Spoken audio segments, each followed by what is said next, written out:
This program was made possible by contributions to your PBS station from viewers like you. Thank you. When local growers put great food on Tennessee tables, that's living green. On the next Live Green Tennessee, we stop by Whistlepig Farm in Knoxville, Tennessee. Next we visit Keep Putnam County Beautiful Clean Commission, and finally we travel to Stoney Creek Farms in Franklin, Tennessee. All this and more on the next Live Green Tennessee.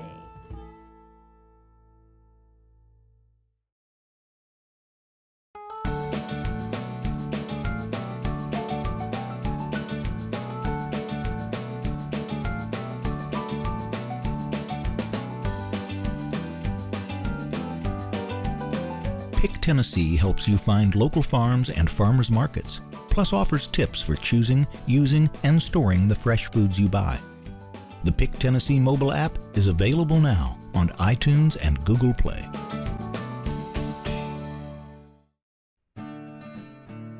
What makes our state unique?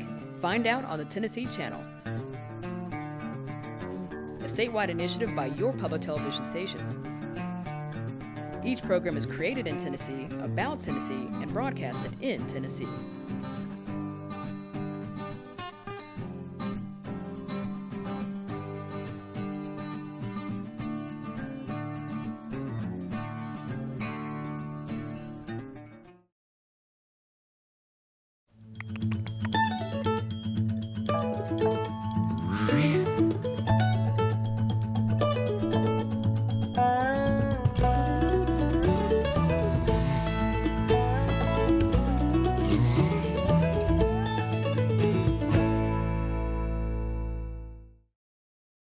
Whether you have an early stage weed invasion or a significant growth, Whistlepig Farms has found a solution that doesn't come in a spray bottle or a loud engine. Goats never met a weed they didn't like, and Whistlepig Farms runs a herd of hardy goats with a hearty appetite for overgrowth.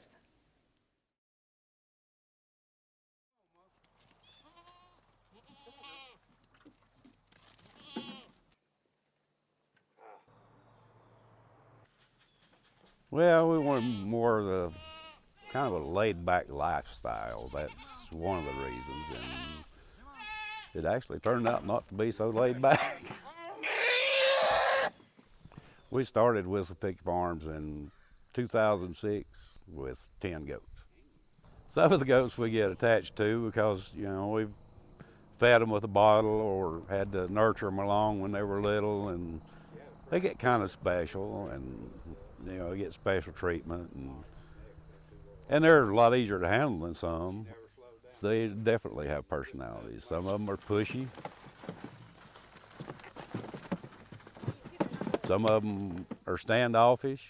Some of them are a little crazy. They all have a personality of sorts. Well, I'm Richard Gibbs, owner of Whistlepig Farms in Thornhill, Tennessee. It's a 25-acre goat farm. We raise goats and lease them for clearing invasive plants. A friend of mine that I bought the goats from in North Carolina tried doing this weed eradication on a whim, and it kind of took off for him, and he talked me into trying it, and it's taking off quite well now. Well, it's environmentally friendly, and it has no carbon footprint, very little, if any. Manure that they drop doesn't get back to the water table like herbicides, or will eventually get back to the water table somehow. And it's just an environmentally conscious way to control the invasives. They don't completely eradicate kudzu because it's so hardy, but other species, they kill it out. With invasives like kudzu, it kills the native trees. It just chokes them to death. And that's the big reason for getting rid of the kudzu. We're eradicating some natural stuff like brambles and briars, but they come back eventually. But honeysuckle vine and kudzu, it's so prolific, it's hard to get rid of. The process is pretty labor intensive, and it's pretty tough because you never know what's under the kudzu until you start cutting it. But and then we install a portable electric net fencing, and then we load up the amount of goats we're going to take and just put them in on the job. Them and their livestock guardian. They always have a livestock guardian dog with them. The livestock guardian is just a protector of the goats. It doesn't herd the goats. You just look for one that has good dispositions, and all my dogs were born with goats and raised with goats. There's really no training involved. It's just natural instinct. We have about 110 goats at present.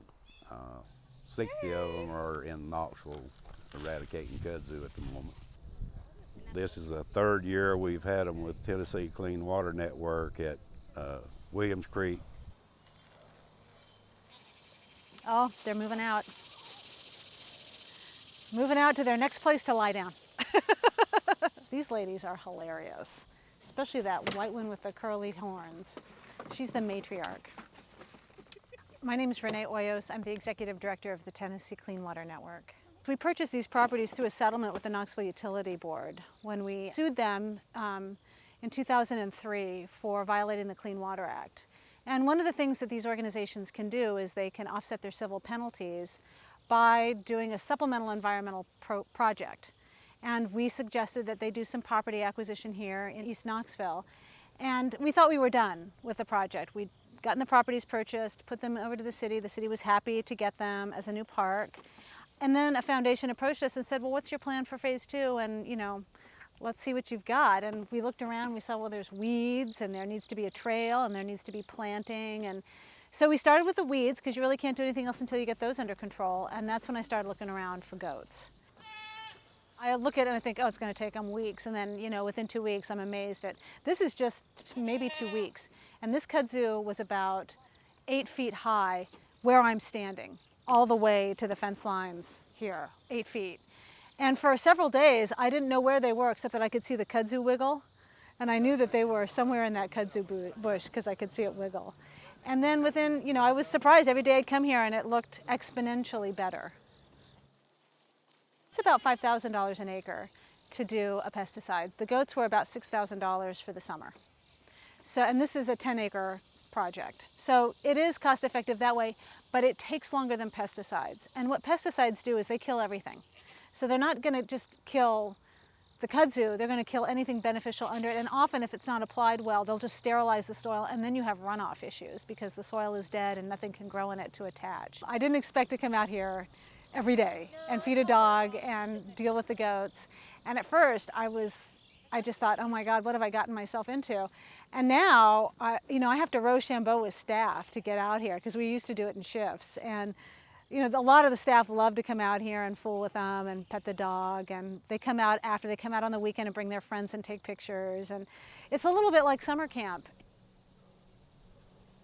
I think cities and municipalities and individuals are all looking for more environmentally conscious ways rather than just randomly spraying herbicides. I never would have thought that I would be raising goats and renting them to eat kudzu. It makes me feel good that it's helping people be more environmentally conscious.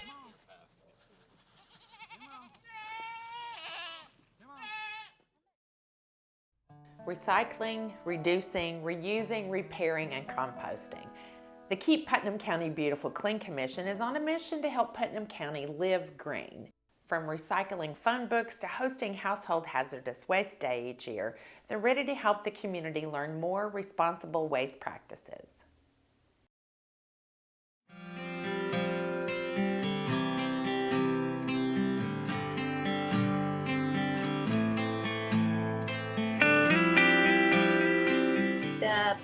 The Keep Putnam County Beautiful Clean Commission was an organization that was started 30 years ago. It initially was started so that people had an opportunity to recycle. They held 2 recycling events yearly, and it was difficult because everybody had to store their recycling for 6 months at a time. We have recently joined with Keep America Beautiful. In 2014, we became affiliates of Keep America Beautiful. Keep America Beautiful is the nation's leading organization that educates the population about ending litter, increasing recycling, and beautification. We're working on recycling in Putnam County schools. We recently placed a recycling container at Flowser, one of the large employers in Putnam County, to provide employees an opportunity to recycle in a more convenient manner than having to take it to the convenience centers.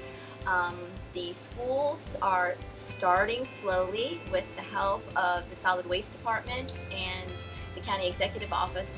We're working on a merit-based program so that as the students increase the recycling, they can get funds back for their school, and we can also provide educational programs for the students. At Tech, I'm studying Environmental and Sustainability Studies, and it's a fairly new department, so it's growing, and being given the opportunity to be involved in the Clean Commission on and off campus, that has given me the opportunity to tell other students about my degree and our department, because a lot of students just haven't heard about it, they don't know that it's offered. And so in the past 2 years, I've seen a huge growth in the students that have joined our department and have switched their majors even to environmental science and have just gotten more involved in the environmental groups on campus. I had never seen so many tires placed throughout those beautiful ravines that are located throughout Putnam County. Now that we have new elected officials who are very supportive of the Clean Commission, we have pretty much created a collaborative effort. The County Executive Office, the Sheriff's Department, the Solid Waste Department, TDEC, we're all kind of working together. As we identify these locations where there are illegal tire dumps, we get our little team together and we work on getting this cleaned up.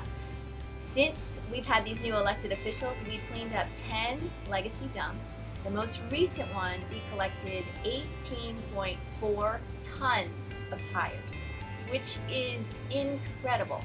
It's over 36,000 pounds of tires. So it's really rewarding to be able to have the opportunity to make a difference in this beautiful place that we live. Well, my main focus is the university, so it's the college students. Shannon focuses on a lot of the lower education in the county, the elementary schools and the middle schools. But being a student at Tech, I'm really passionate with getting my peers involved on and off campus. I'm also involved in a lot of campus groups. An environmental awareness club on campus I started, and I'm just trying to get students involved on campus with those groups, as well as connecting with the community that they're surrounded in and that they're living in for the next 4 or 5 years of their life. So I'm just trying to get students involved in the natural areas that they live in, going out and cleaning up these tire dumps, cleaning up the roads that they have to drive to and from work and school every day. And then off campus, we've also done Adopt a Road. We've joined up with that program with the Clean Commission. A lot of university students come out.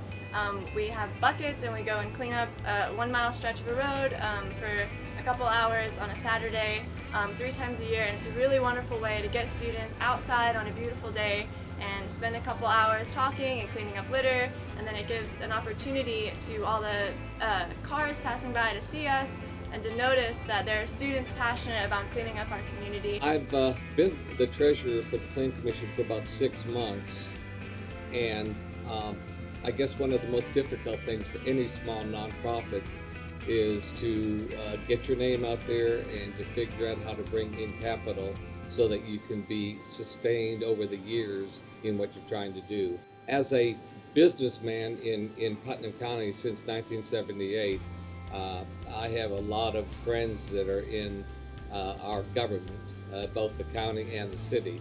So I think one of my big strengths for the Clean Commission is to be able to communicate and bring these people on board as to who we are and what we're doing.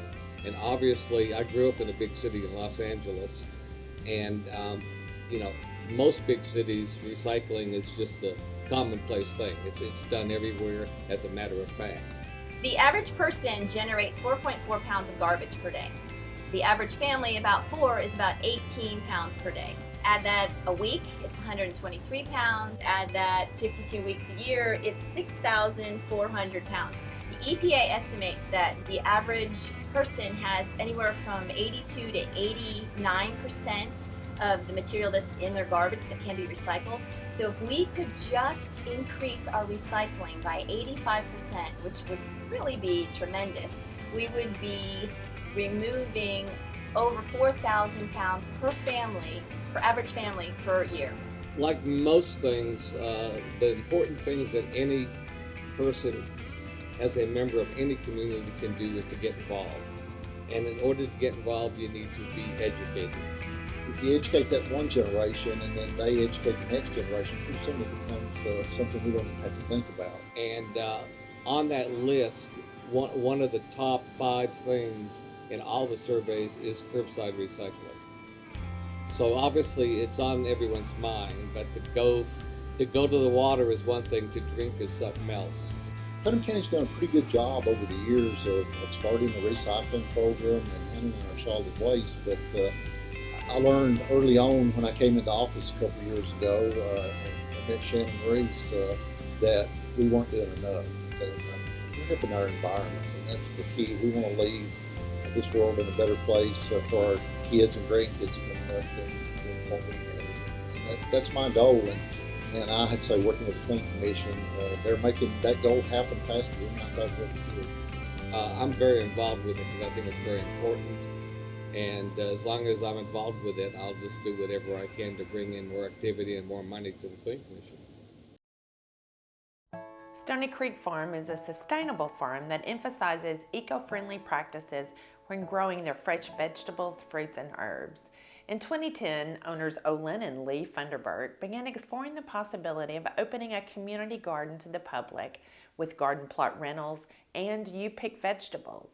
Now, their You Pick Vegetable Garden is visited by over 1,000 people each summer, and their gardening plots have doubled each year since.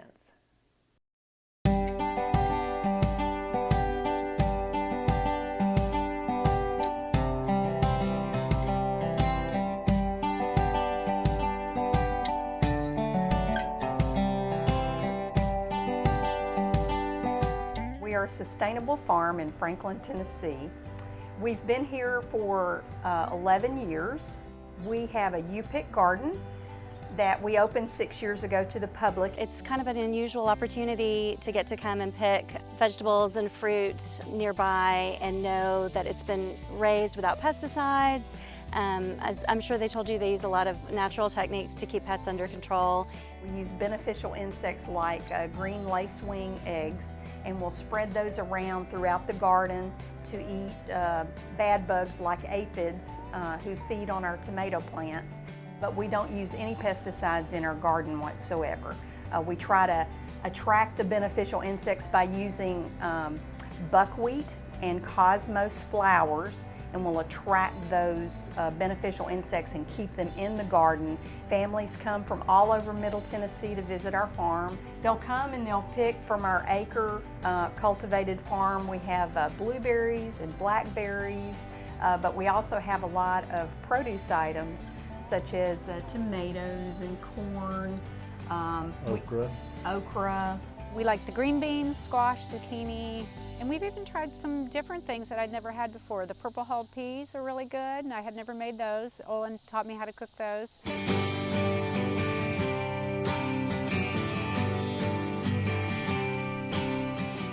I grew up on a farm, so I already knew about farming, and I found out that I loved to teach.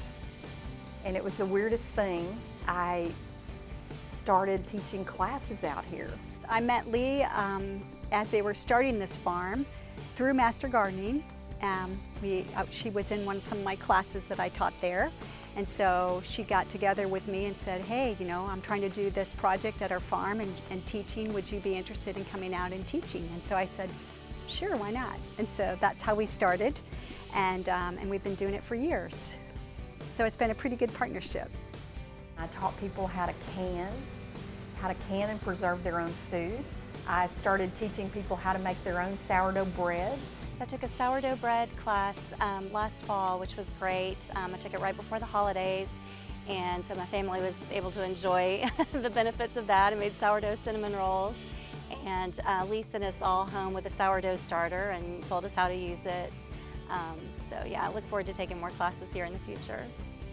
the difference between me just reading an article or trying to do it myself is that Lee is really hands-on, and she helps us to, we try it, we do it right there. You learn and you do it, and so you got it in your brain versus trying to figure it out off of a recipe. And does it look right? Well, I don't know. Even with a picture, you can't tell, but if you have the person who wrote the recipe standing there in front of you teaching you how to do it, then it's a lot easier.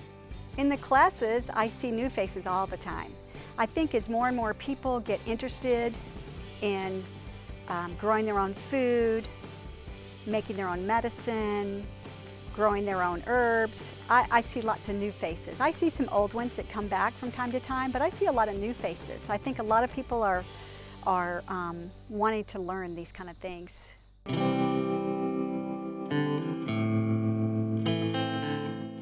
We have approximately anywhere from 12 to 15 gardens that we rent to different apartment dwellers or condo owners. I was buying my produce through a CSA and to get better quality produce, but I missed the connection of actually being able to work in the garden. And living in a condo, I didn't have the area where that I could do my own gardening. So I was satisfied with just getting better produce through a local farmer CSA. And when I found out about Lee's gardening area here where that I could have my own spot and grow my own organic vegetables, I began to garden here with her, and I really enjoy, getting my hands dirty and my feet dirty, getting in the garden. You rent it for basically a year, planting season. Of course, in the winter, you're not growing too much. And you rent different size plots. So I have a 10 by 20. I've got a small space. I live alone. I don't need a large garden. I don't can. I want those fresh vegetables. Basically, salad bowl. What goes in a salad is mostly what I grow. And when you come out to the area for the first time, they already have it all tilled up for you, and there's weed-free, perfectly tilled soil. Lee and Olin, they break the ground for us here.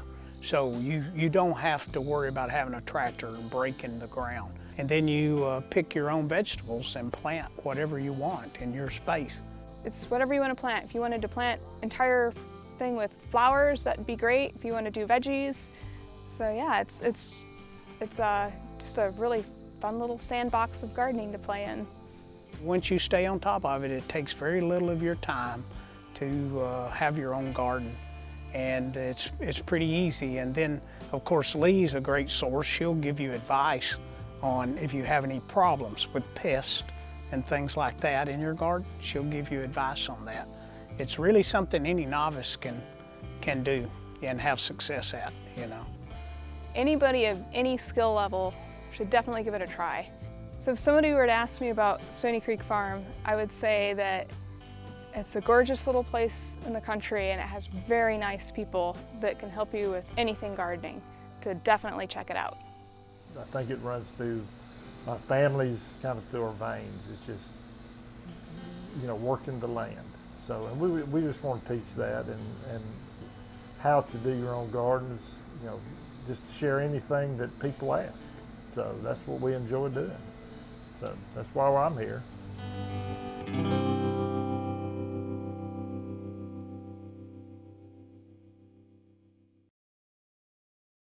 Thanks for joining us for another episode of Live Green Tennessee, where we take you all across the state and to the farms and businesses of those who are making the move to eating fresh, living sustainably, and helping us all be more organic in our thinking and the way we live our lives as Tennesseans.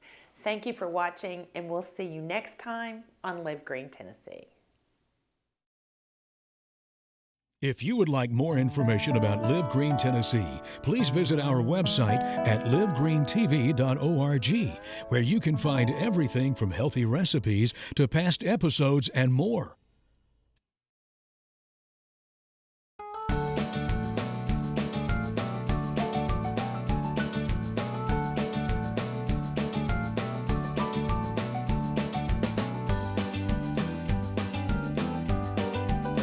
Pick Tennessee helps you find local farms and farmers markets, plus offers tips for choosing, using, and storing the fresh foods you buy.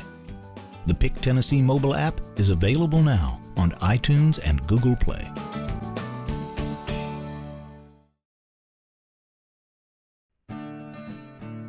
What makes our state unique? Find out on the Tennessee Channel, a statewide initiative by your public television stations. Each program is created in Tennessee, about Tennessee, and broadcasted in Tennessee.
This program was made possible by contributions to your PBS station from viewers like you. Thank you.